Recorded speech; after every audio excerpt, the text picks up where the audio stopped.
हे कुठं कुठं तरी स्तन आहे, कुठं कुठं तरी तुम्हाला मी तण पण दाखवलंय, कुठं कुठं तरी पण केवढं मोठं झालं या. का तर कोथिंबीर पण आपण त्या हे आम्ही लागवड पेरली का त्याच्या अगोदरच बघा आम्ही कोथिंबीर सुद्धा त्या नांगरीनंच पेरलेली आहे कोथिंबीर. का तर रान भरतंय तणानं व लागवडीच करून टाकली म्हणून म्हणलं जरा वेगळं काहीतरी आपण करावं म्हणून बघा आम्ही पेरून लागवड, उसाला पेरली लागवड. त्यामुळं रान आपलं किती तणानं म्हणजे कसं चक दिसतंय बघा बरं. लय तण बी नाही आणि लय ही बी करायला लागलं नाही.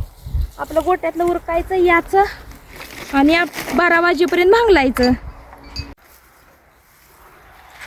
ही सकाळी भांगलेलं बघा शेळपाट नाही पाक लवकर आहे पाक असं हे झालं. पण ह्याचं त्याच्यात हे जर शिप आहे ना मग असं गोड तण खाते ती गुरं. कालवाड ही बारकी मोठे गाय बी खाते ती पण आम्ही कालवाडच नीट टाकतो.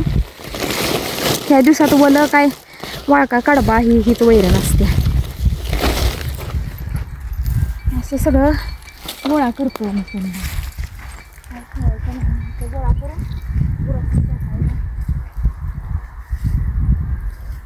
आम्ही जर नसती लागवड पेरली तर रान भरलं असतं का नाही त्याला. जरा वेगळं काहीतरी उलट कोणीच काढून लागवड टाकत असेल का नाही. आता पाण्याची बाटली ह्याच्या खालीच ठेवली, त्यांना खाली पाण्याची बाटली गार होण्यासाठी पाणी, नाहीतर उन्हानं उबाळ होतंय ओपी वाटत नाही. मग आम्ही अशी पेरले ना लागवड, तुम्ही सुद्धा खरंच अशी नळ नांगरीनं लागवड पेरून बघा तणाला किती फरक पडतो या. लागले पण वारं सुटलंय त्यामुळे एवढं काय नाही ना. 2 दिवस झालं कालपासून लई वारं सुटायला. पाऊस काय काय ठिकाणी पडलाच.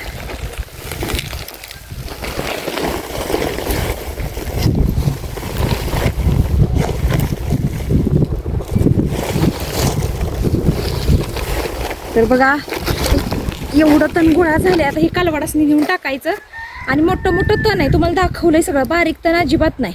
जी ढुंब्यावर मोठं मोठं तण आहे ती काढून घेतले. उसाच्या काकरेत तर तण नाहीच आहे अजिबात.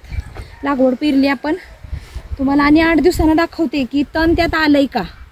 का तर अजिबात नाही. पेरल्यामुळं फक्त उसालाच लागवड लागणार ती ढुंब्यावर कालवाडासनी तण घेतलं असं बांधायचं. आता ह्याला बघा